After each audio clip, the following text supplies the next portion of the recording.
प्रिय विद्यार्थियों, नमस्कार। आज हम लोग कक्षा 12 रसायन विज्ञान के पहले पाठ, जिसका नाम है ठोस, उसके अंतर्गत आने वाले कुछ महत्वपूर्ण प्रश्नों को हल करेंगे।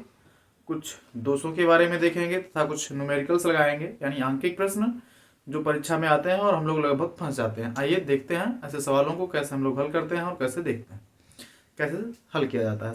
आइए देखते हैं ठोस। ठोस के अंतर्गत जो हमारा सबसे ज्यादा पूछे जाने वाला सवाल है, वो ज्यादातर पूछता है कि आप कोर की लंबाई बता दीजिए। क्या बता दीजिए? कोर की लंबाई एक एक्सेल में। तो आइए देखते हैं सबसे पहले क्या होता है। तो पहला पॉइंट है हमारा इसमें परमाणु त्रिज्या। परमाणु त्रिज्या यानी स्मॉल आर एवं कोर की लंबाई। एवं कोर की लंबाई में क्या संबंध है? कोर की लंबाई ए के मध्य संबंध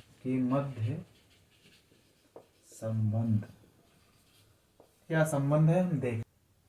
मान लीजिए हमारी जो कोष्ठिका है वो सरल घनीय कोष्ठिका हो। कैसी कोष्ठिका हो? सरल घनीय कोष्ठिका हो।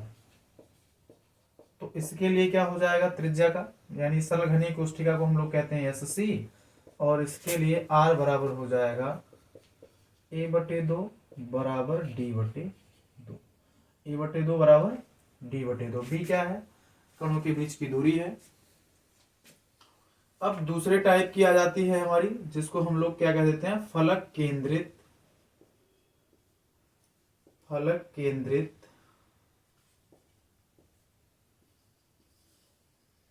घनीय कोष्ठिका। फलक केंद्रित घनीय कोष्ठिका यानी इसको हम लोग कहते हैं FCC। और FCC हम लोगों को पेपर में ज्यादातर जब सवाल देता है तो यही देता है, FCC या BCC देकर के पूछ लेता है, और हम लोग इसमें भटक जाते हैं कि FCC क्या है, BCC क्या है। तो आइए देख लेते हैं। FCC के लिए जो फार्मूला होता है वो R बराबर होता है A/2√2। FCC के लिए R बराबर क्या हो जाता है?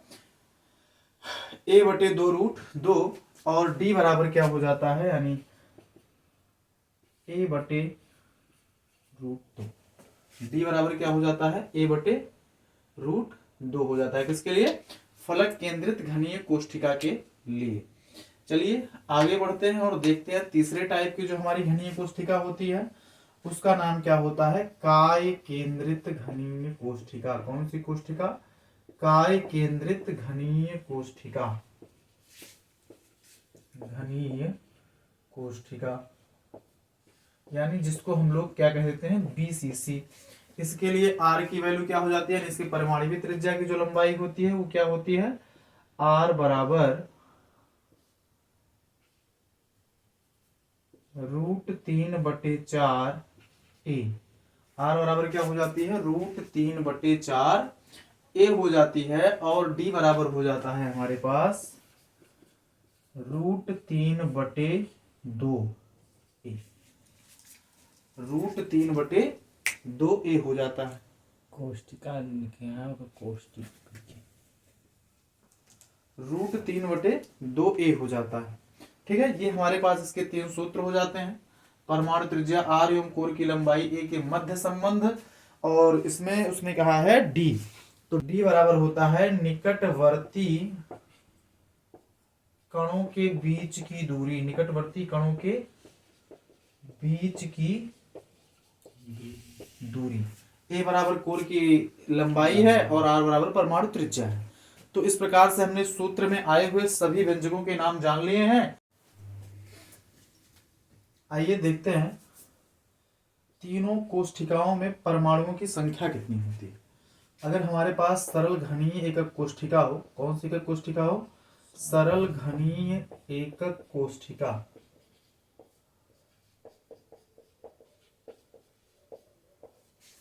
तो इसमें परमाणुओं की संख्या यानी कैपिटल Z बराबर कितना होगा?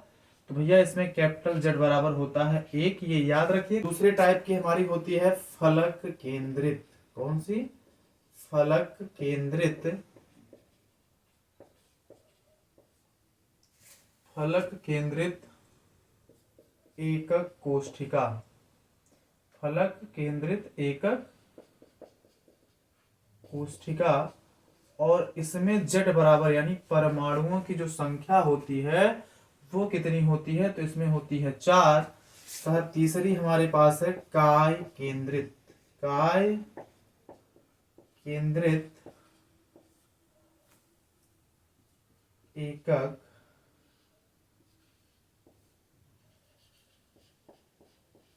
कोष्ठिका,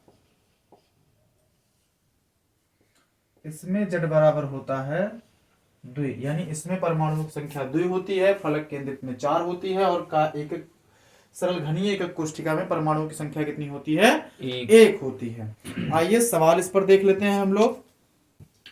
हमारा पहला सवाल कह रहा है NaCl क्रिस्टल फलक केंद्रित घनीय क्रम में है, एकक कोष्ठिका में Cl माइनस आयनों की संख्या आप ज्ञात कीजिए।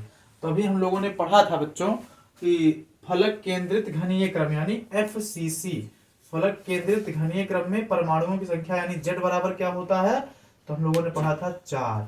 तो जो NaCl परमाणु की जो NaCl में Cl आयन है इसकी संख्या क्या हो जाएगी, 4 हो जाएगी। फलक केंद्रित एकक कोष्ठिका में कितने कोने होते हैं, 8 कोने होते हैं, और प्रत्येक कोनों पर क्या होता है, 8 परमाणु होता है, 1/8 परमाणु होता है।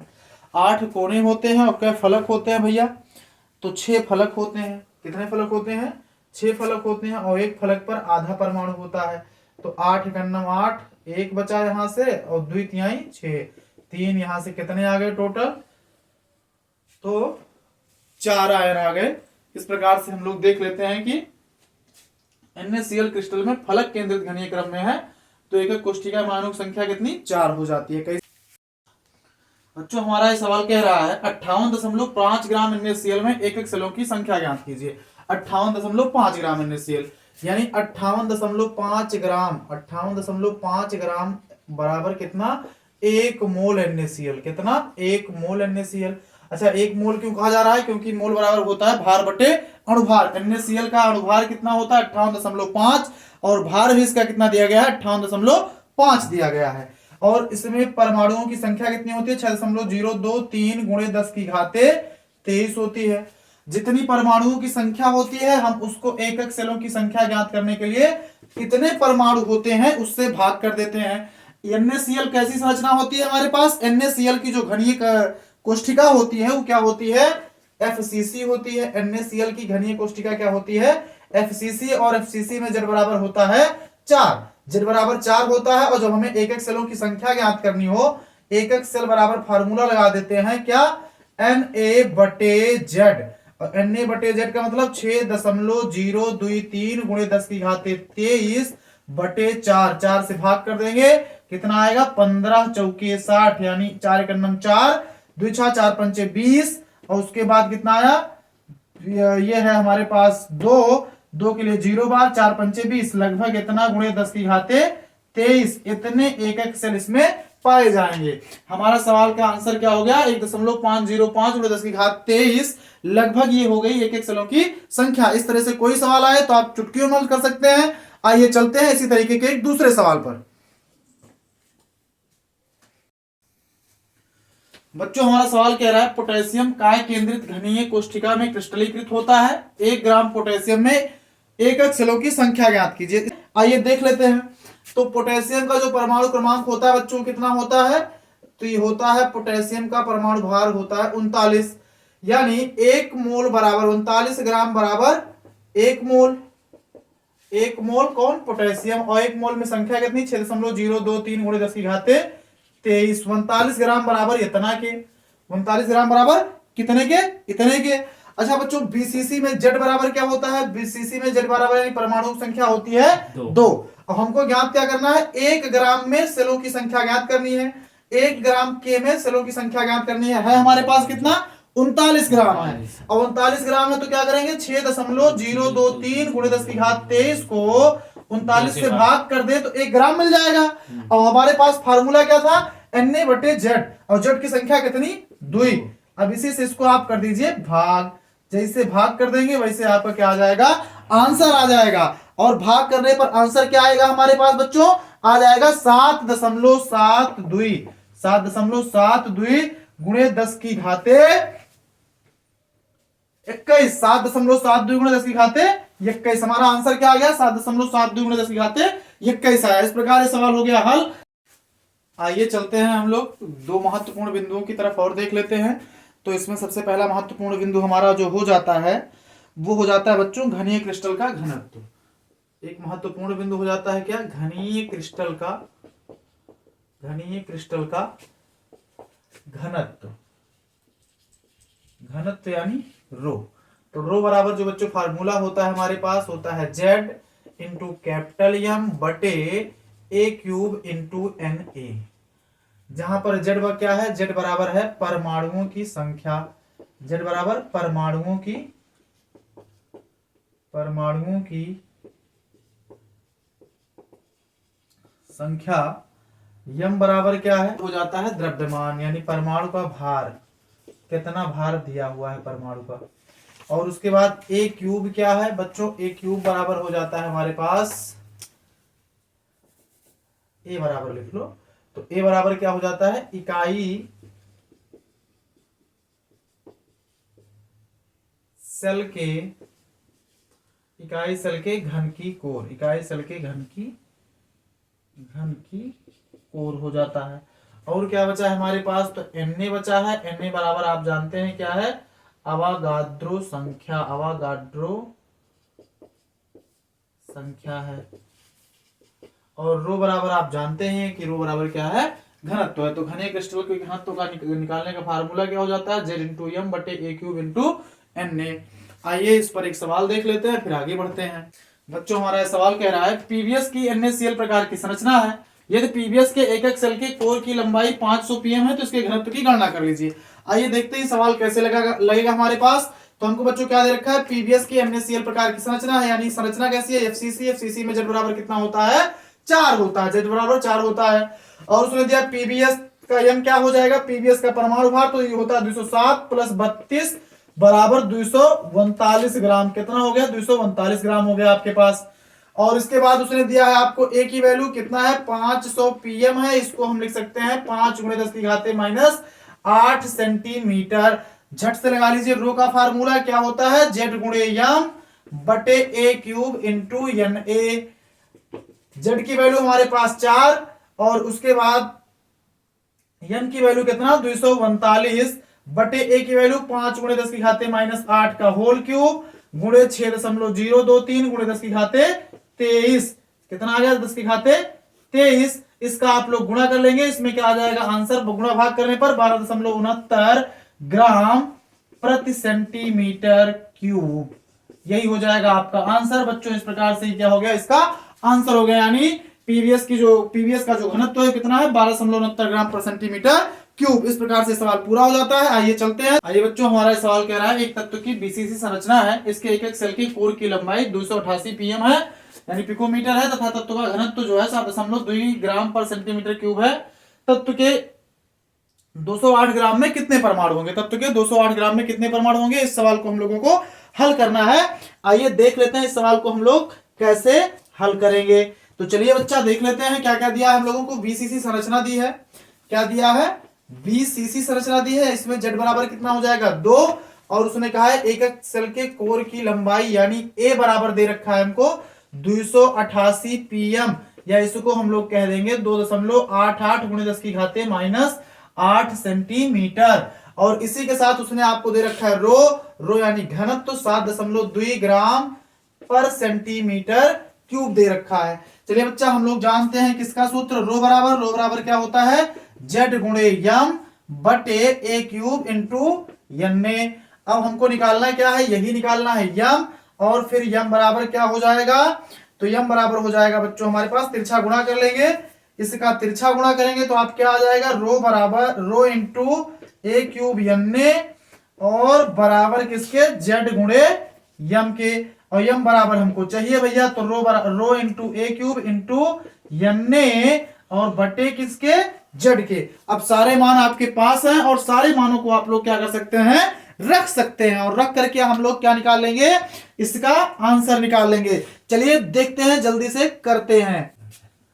आइए बच्चों सबका मान रख लेते हैं। मान रखेंगे क्या आ जाएगा, रो का मान है 7.2, ए की वैल्यू कितनी है 2.88 गुणे 10 की घाते -8, इसका क्यूब करना है। और इसके साथ ही हमारे पास क्या है, अन्य 6.023 आ रहा है भैया, हाँ वो तो क्या होता है। गुणे 10 की घाते 23 भी आ रहा है। हाँ चलिए बस इतना ही लिखेंगे। इसके नीचे आ जाते हैं, जेड की वैल्यू है हमारे पास 2। इसका इसका और इसका जब गुणा करेंगे हम लोग तो हमको क्या मिल जाएगा भैया, इसका इसका गुणा करने पर जल्दी से बताइए पंडित जी। 1035.911 आ गया, 1035.911 आया। और इसी को भाग कर देंगे 2 से, गुणे 10 की घाते -1 आया। और जैसे ही भाग करेंगे इसको भाग देने पर 517.9 गुणे 10 की घाते -1। और इसी को हम लोग लिख सकते हैं 51.79।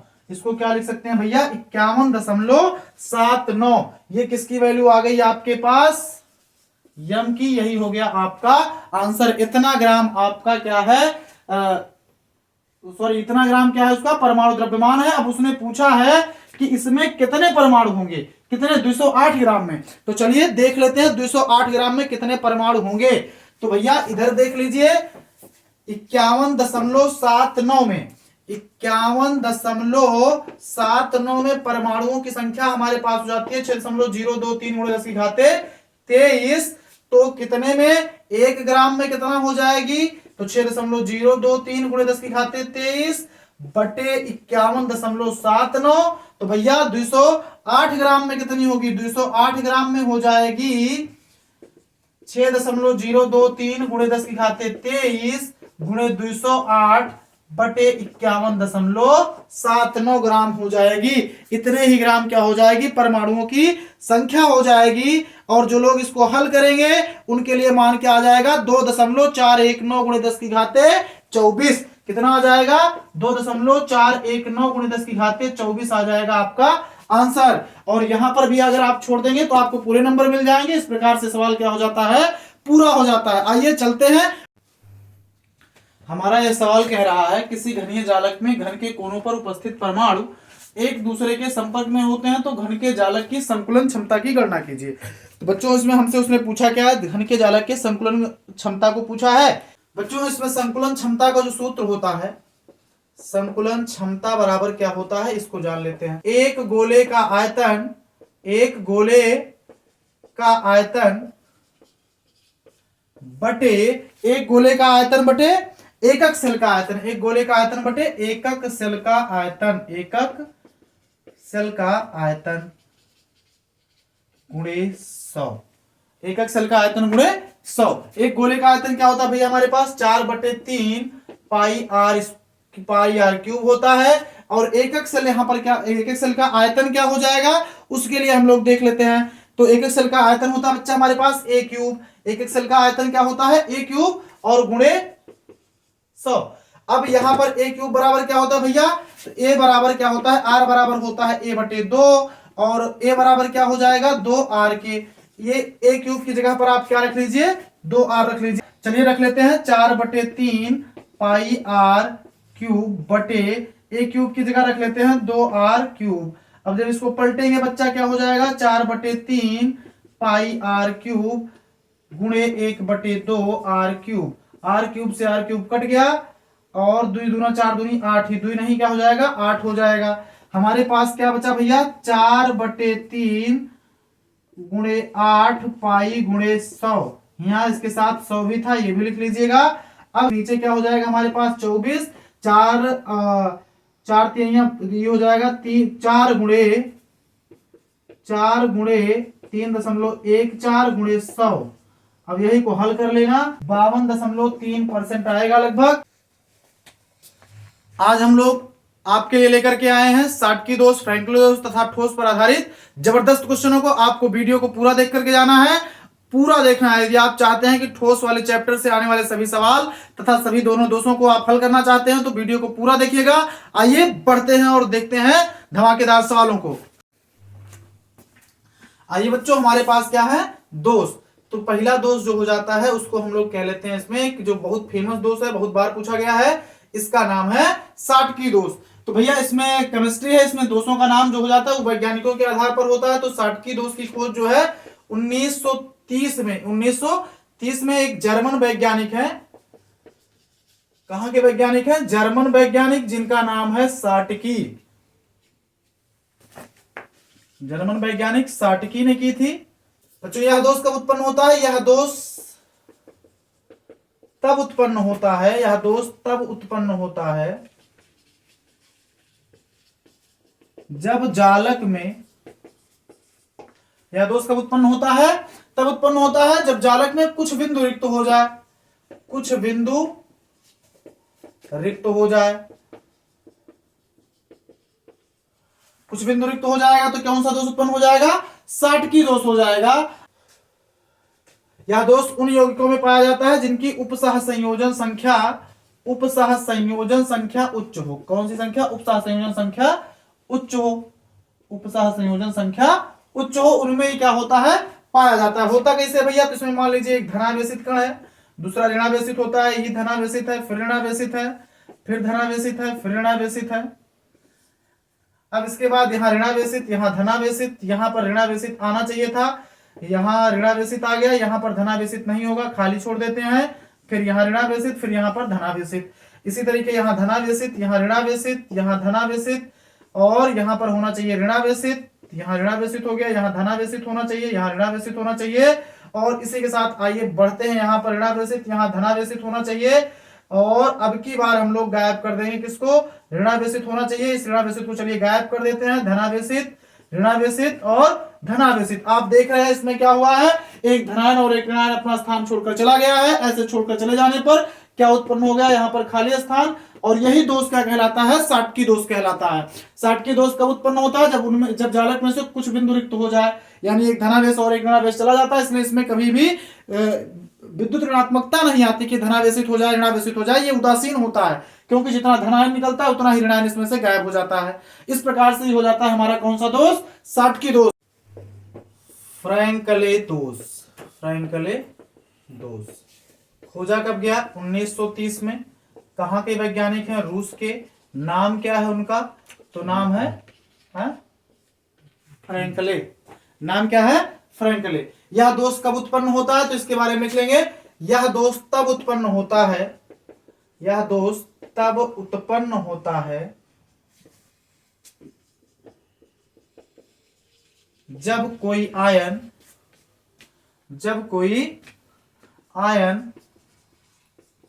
और प्रायः होता क्या है? प्रायः धनायन। कैसा आयन भैया? धनायन।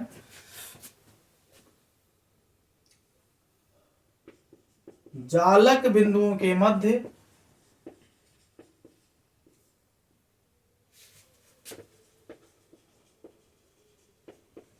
अंतराकाशी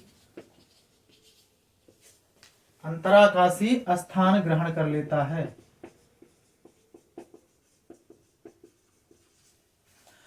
यह दोष तब उत्पन्न होता है जब कोई आयन प्रायः धनायन जालक बिंदुओं के मध्य अंतराकाशीय स्थान ग्रहण कर लेता है, तभी दोष उत्पन्न हो जाता है। अच्छा भैया, दोष किन यौगिकों में उत्पन्न होगा? तो ये उन यौगिकों में उत्पन्न होता है जिनके ऋणायन क्या होते हैं? धनायन की अपेक्षा बहुत बड़े होते हैं, उन्हीं में उत्पन्न होता है। जैसे हमारे पास ये धनायन है, ये ऋणायन है, फिर धनायन होना चाहिए, फिर ऋणायन होना चाहिए, फिर धनायन होना चाहिए, फिर ऋणायन हो जाना चाहिए, फिर इसके बाद ऋणायन होना चाहिए, फिर धनायन, ऋणायन, धनायन, ऐसे ऐसे क्रम होना चाहिए। यहाँ पे ऋणायन, यहाँ पे धनायन। एक लाइन और लिख लेते हैं। धनायन, ऋणायन, धनायन, ऋणायन और धनायन और ऋणायन। अब भैया होगा क्या कि यह वाले को मान लें, ये वाला छोड़ के अपना स्थान कहाँ पहुंच गया? यहाँ पहुंच जाए। क्या हो? इसके अंतरा आकाशीय क्षेत्र में पहुंच जाए। किसके? चाहे यहां पहुंच जाए, चाहे यहां पहुंच जाए, कहीं पर भी उठ करके अपने स्थान को छोड़ करके अंतरा आकाशीय स्थान पे पहुंच जाएगा। तो ऐसे दोष को हम लोग कौन सा दोष कह देंगे? फ्रैंकले दोष कह देंगे। आशा करते हैं आप दोनों प्रकार के दोषों को समझ पाए होंगे। यदि वीडियो अच्छा लगा है तो वीडियो को लाइक करें, चैनल को सब्सक्राइब करें और अपने मित्रों से भी चैनल को सब्सक्राइब करवाएं तथा वीडियो को ज्यादा से ज्यादा शेयर करें। धन्यवाद। मिलते हैं अगली वीडियो में किसी अन्य क्लास में धमाकेदार क्वेश्चनों के साथ, जो आपकी बोर्ड परीक्षा के लिए एकदम महत्वपूर्ण होंगे। तब तक के लिए धन्यवाद। जुड़े रहिए जर्नी क्लासेस के साथ।